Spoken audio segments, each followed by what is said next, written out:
بسم الله الرحمن الرحيم ياسين والقرآن الحكيم إنك لمن المرسلين على صراط مستقيم تنزيل العزيز الرحيم لتنذر قوما ما أنذر آباؤهم فهم غافلون لقد حق القول على أكثرهم فهم لا يؤمنون إنا جعلنا في أعناقهم أغلالا فهي إلى الأذقان فهم مقمحون وجعلنا من بين أيديهم سدا ومن خلفهم سدا فأغشيناهم فهم لا يبصرون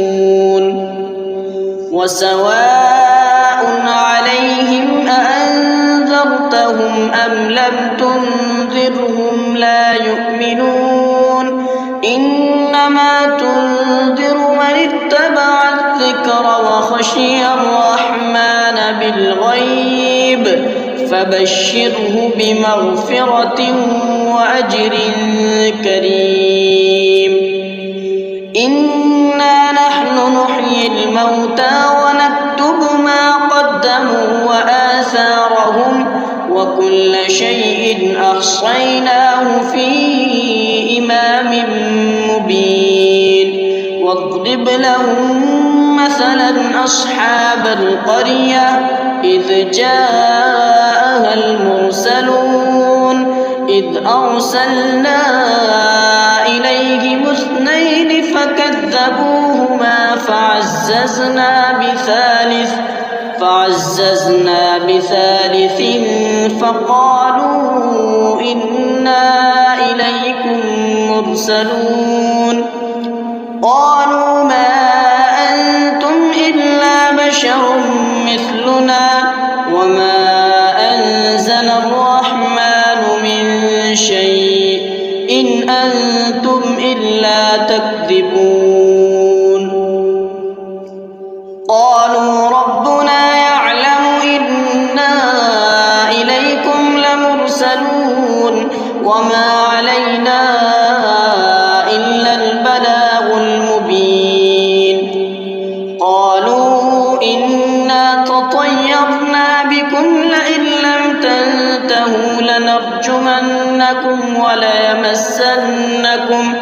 وليمسنكم منا عذاب أليم قالوا طائركم معكم أئن ذكرتم بل أنتم قوم مسرفون وجاء من أقصى المدينة رجل يسعى قال يا قوم اتبعوا من لا يسألكم أجرا وهم مهتدون وما لي لا أعبد الذي فطرني وإليه ترجعون أأتخذ من دونه آلهة إن يردني الرحمن بضر لا تغن عني شفاعتهم شيئا ولا ينقذون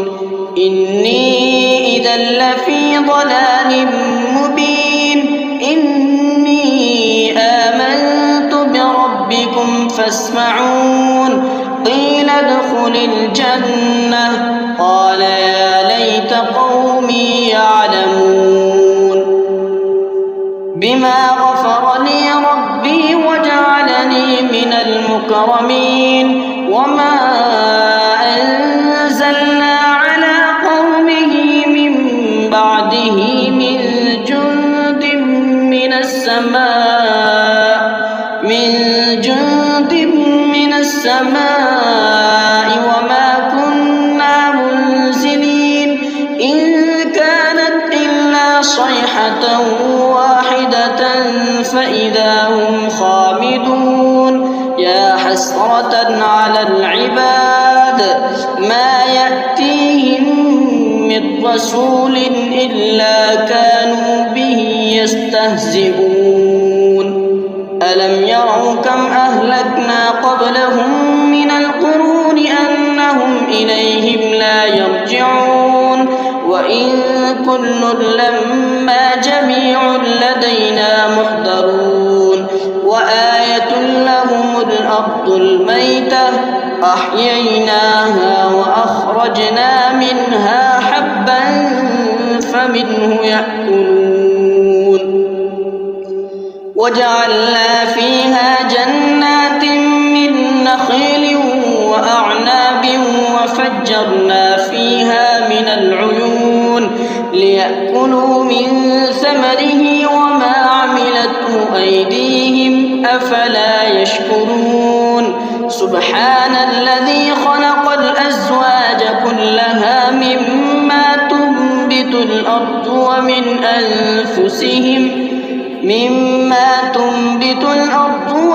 أنفسهم ومما لا يعلمون وآية لهم الليل نسلخ منه النهار فإذا هم مظلمون والشمس تجري لمستقر لها ذلك تقدير العزيز العليم والقمر قدرناه منازل حتى عاد كالعرجون القديم لا الشمس ينبغي لها أن تدرك القمر ولا الليل سابق النهار وكل في فلك يسبحون وآية لهم أنا حملنا ذريتهم في الفلك المشحون وخلقنا لهم من مثله ما يركبون وإن نشأ نغرقهم فلا صريخ لهم ولا هم ينقذون إلا رحمة منا ومتاعا إلى حين وإذا قيل لهم اتقوا ما بين أيديكم وما خلفكم لعلكم ترحمون وما تأتيهم من آية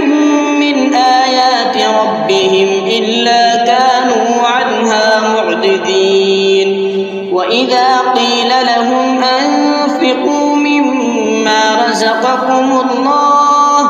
قال الذين كفروا للذين آمنوا أنطعم من لو يشاء الله أطعمه إن أنتم إلا في ضلال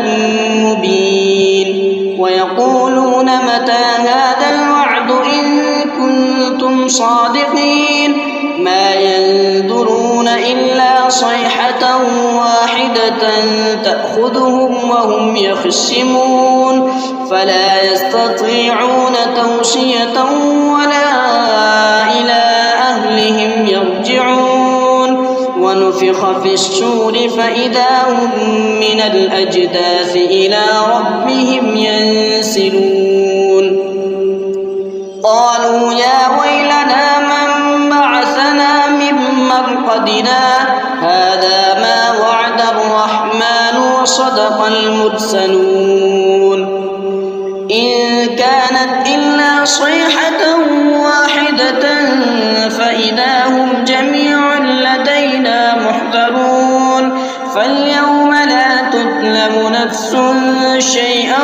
ولا تجزون إلا ما كنتم تعملون إن أصحاب الجنة اليوم في شغل فاكهون هم وأزواجهم في ظلال على الأرائك متكئون لهم فيها فاكهة ولهم ما يدعون سلام قولا من رب رحيم وامتازوا اليوم أيها المجرمون ألم أعهد إليكم يا بني آدم ألا تعبدوا الشيطان إنه لكم عدو مبين وأن اعبدوني هذا صراط مستقيم ولقد أضل منكم جبلا كثيرا أفلم تكونوا تعقلون هذه جهنم التي كنتم توعدون اصلوها اليوم بما كنتم تكفرون اليوم نختم على أفواههم وتكلمنا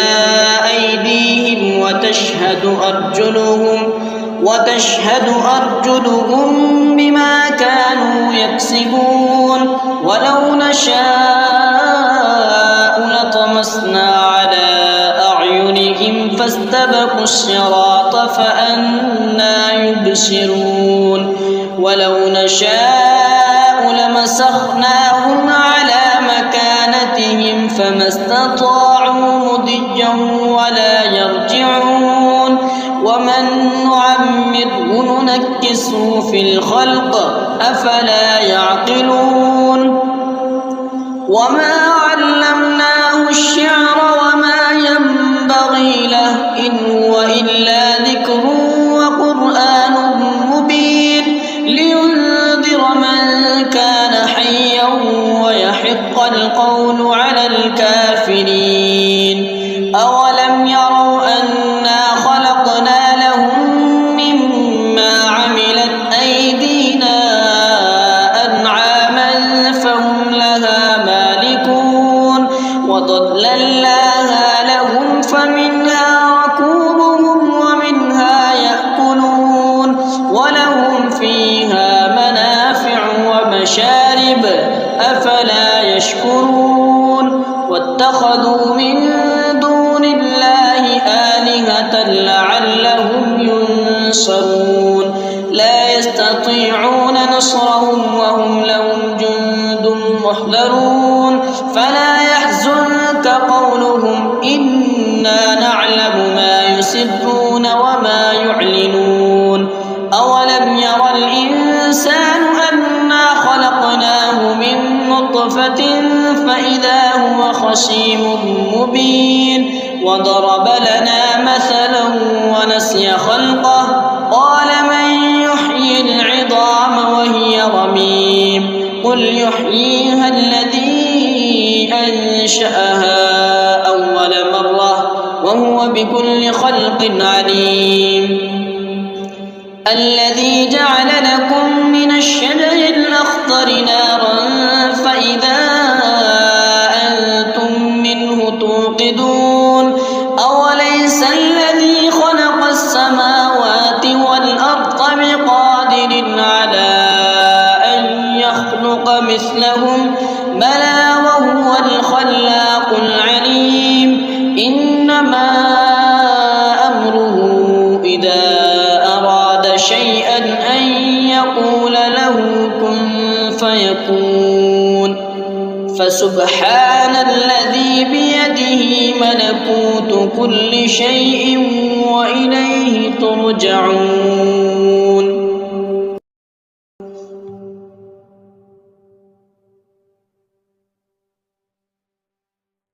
بسم الله الرحمن الرحيم الرحمن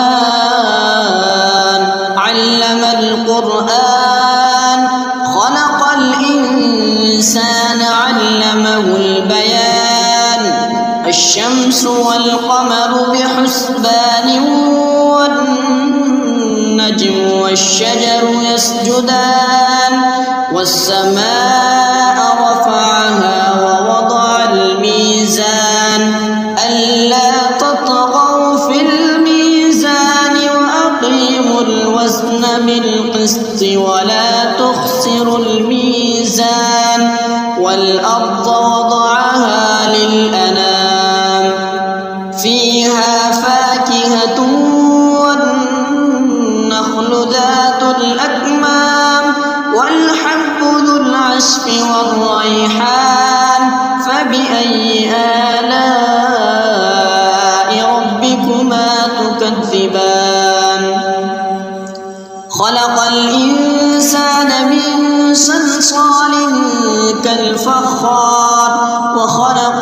الجان من مارج من نار فبأي آلاء ربكما تكذبان رب المشرقين ورب المغربين فبأي آلاء ربكما تكذبان مرج البحرين يلتقيان بينهما برزخ لا يبغيان فبأي آلاء ربكما تكذبان يخرج منهما اللؤلؤ والمرجان فبأي آلاء ربكما تكذبان كل من عليها فان ويبقى وجه ربك ذو الجلال والإكرام فبأي آلاء ربكما تكذبان يسأله من في السماوات والأرض كل يوم هو في شأن فبأي آلاء ربكما تكذبان سنفرغ لكم أيها الثقلان فبأي آلاء ربكما تكذبان يا معشر الجن والإنس إن استطعتم أن تنفذوا من أقطار السماوات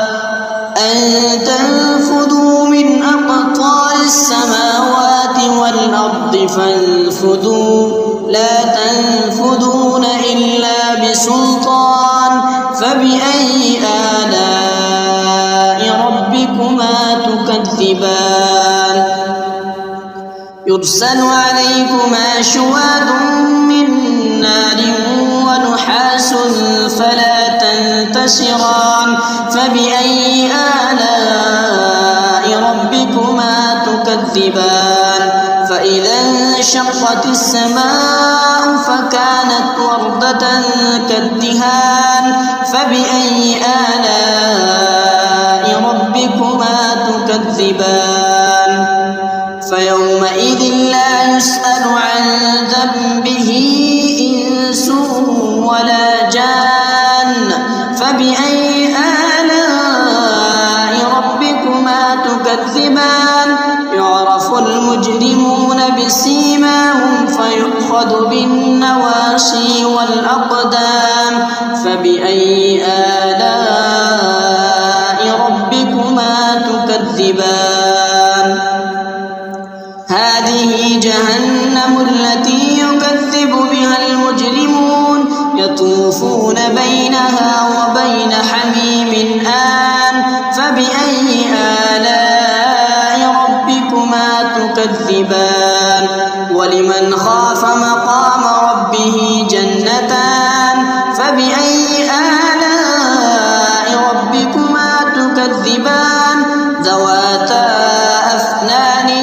فبأي آلاء ربكما تكذبان فيهما عينان تجريان فبأي آلاء ربكما تكذبان فيهما من كل فاكهة زوجان فبأي آلاء ربكما تكذبان فيهما من كل فاكهة زوجان فبأي آلاء ربكما تكذبان متكئين على فرش مطائلها من استبرق وجنى الجنتين دان فبأي آلاء ربكما تكذبان فيهن قاصرات الطرف لم يطمثهن إنس قبلهم ولا جان فبأي آلاء ربكما تكذبان كأنهن الياقوت والمرجان فبأي آلاء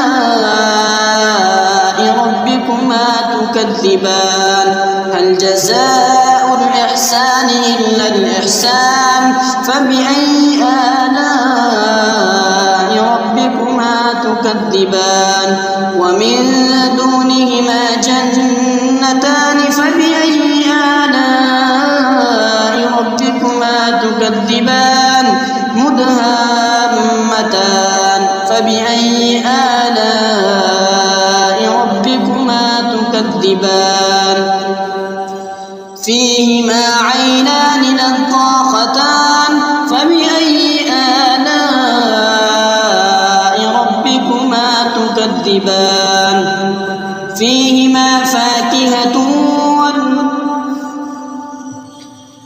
فيهما فاكهة ونخل ورمان فبأي آلاء ربكما تكذبان فيهن خيرات حسان فبأي آلاء ربكما تكذبان حور مقصورات في الخيام فبأي آلاء ربكما تكذبان حور مقصورات في الخيام فبأي آلاء ربكما تكذبان لم يطمثهن إنس قبلهم ولا جان فبأي آلاء ربكما تكذبان متكئين على رفرف خضر وعبقري حسان فبأي آلاء ربكما تكذبان تبارك اسم ربك ذي الجلال والإكرام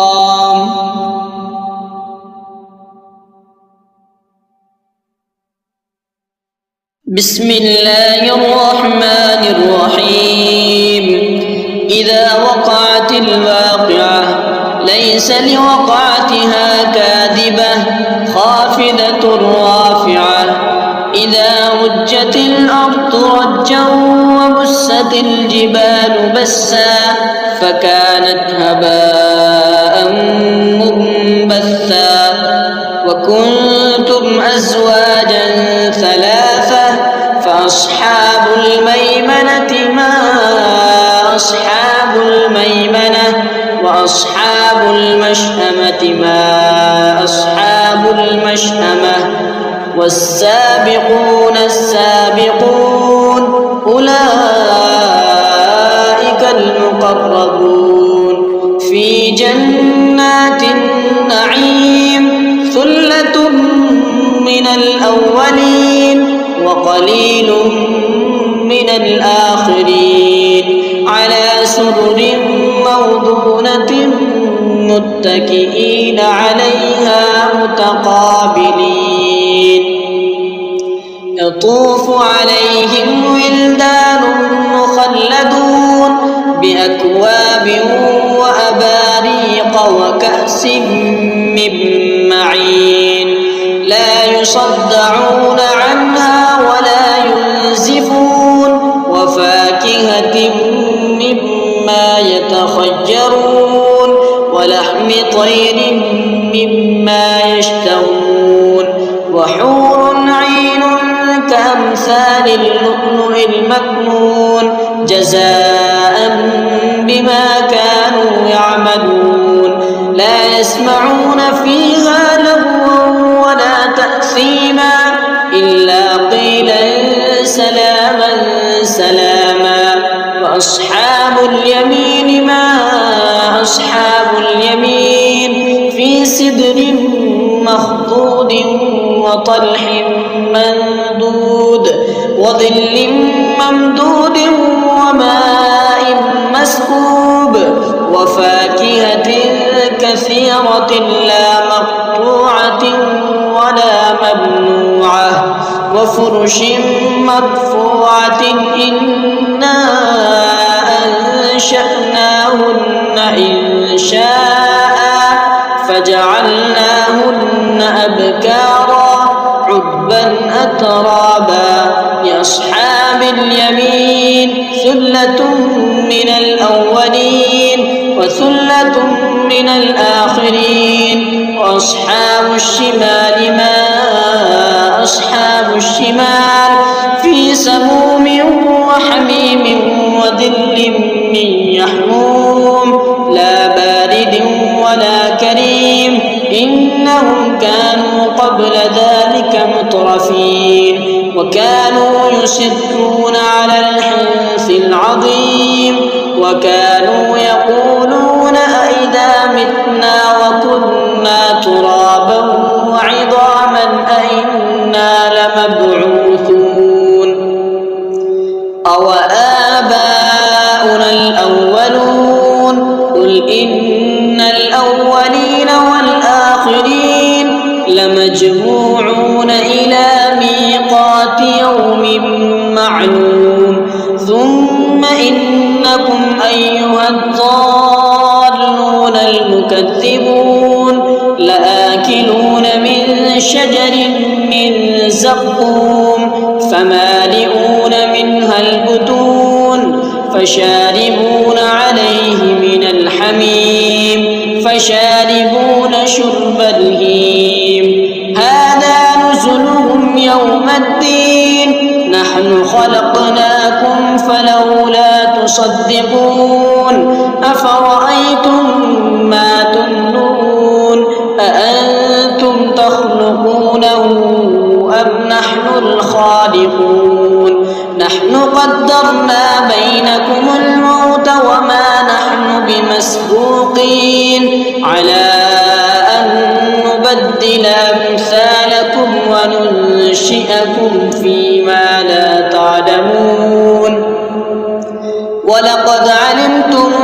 النشأة الأولى فلولا تذكرون أفرأيتم ما تحرثون أأنتم تزرعونه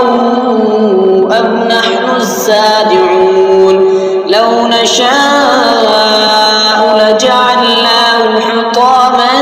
فظلتم تفكهون إنا لمغرمون بل نحن محرومون أفرأيتم الماء الذي تشربون أأنتم أنزلتموه من المزن أم نحن المنزلون لو نشاء جعلناه أجاجا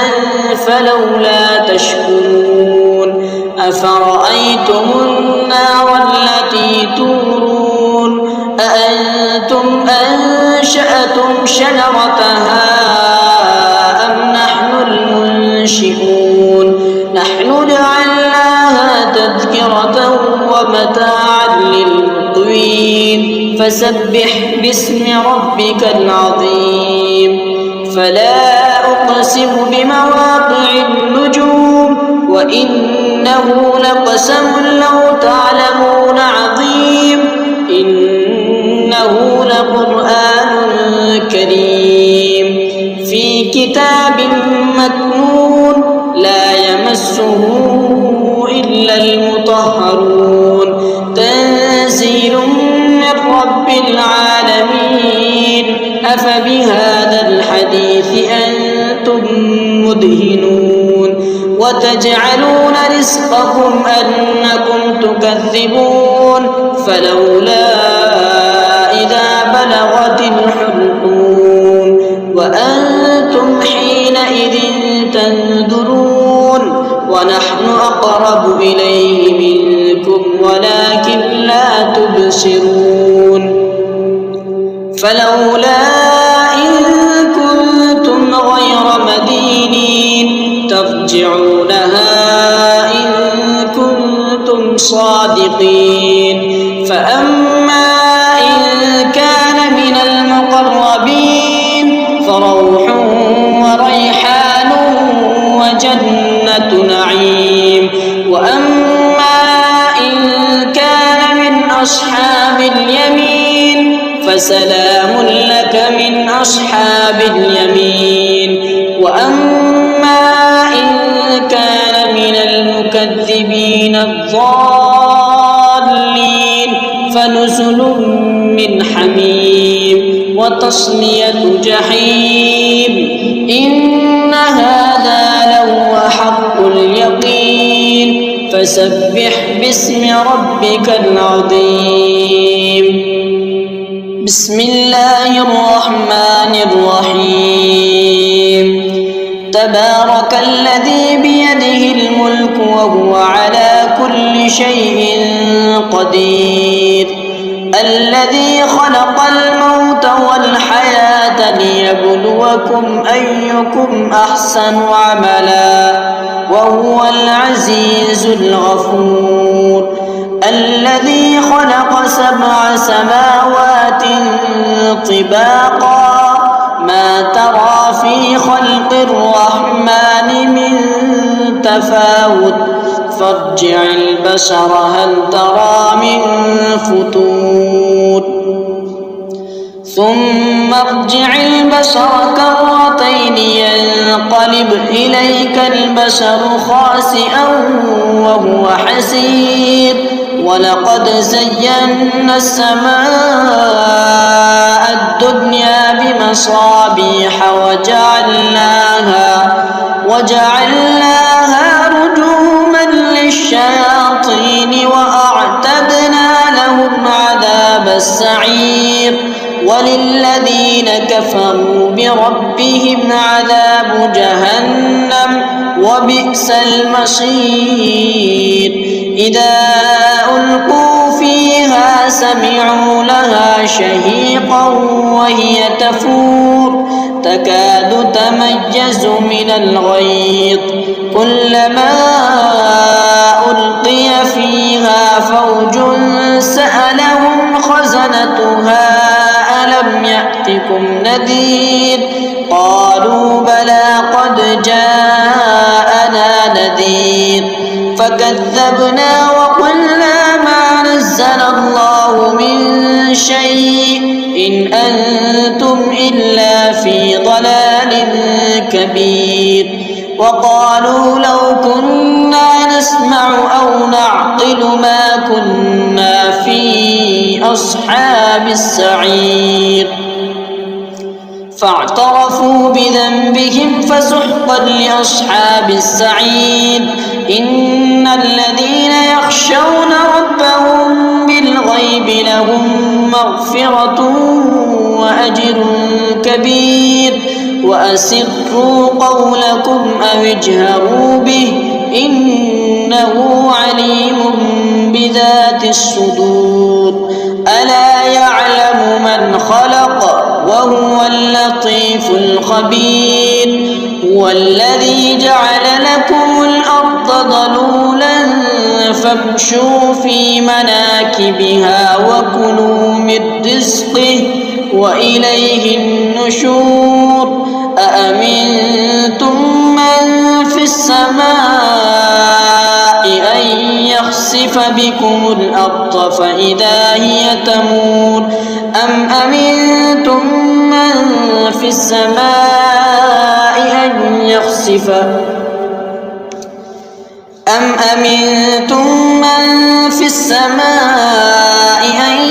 يرسل عليكم حاصبا فستعلمون كيف نذير ولقد كذب الذين من قبلهم فكيف كان نكير أولم يروا إلى الطير فوقهم صافات ويقبض ما يمسكهن إلا الرحمن إنه بكل شيء بصير أمن هذا الذي هو جند لكم ينصركم من دون الرحمن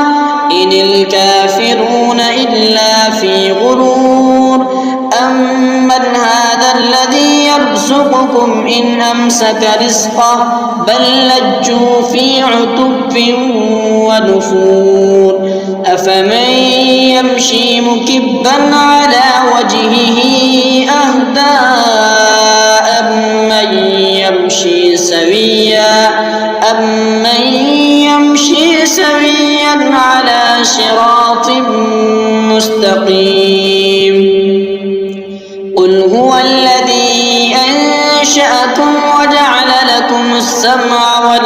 الأبصار والأفئدة قليلا ما تشكرون قل هو الذي ذرأكم في الأرض وإليه تحشرون ويقولون متى هذا الوعد إن كنتم صادقين قل إنما العلم عند الله وإنما أنا نذير مبين فلما رأوه زلفة سيئت وجوه الذين كفروا وقيل هذا الذي كنتم به تدعون قل أرأيتم إن أهلكني الله ومن معي أو رحمنا فمن يجير الكافرين من عذاب أليم قل هو الرحمن آمنا به وعليه توكلنا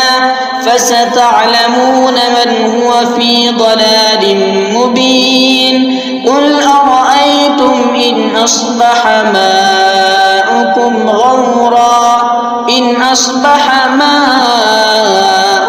غورا فمن يأتيكم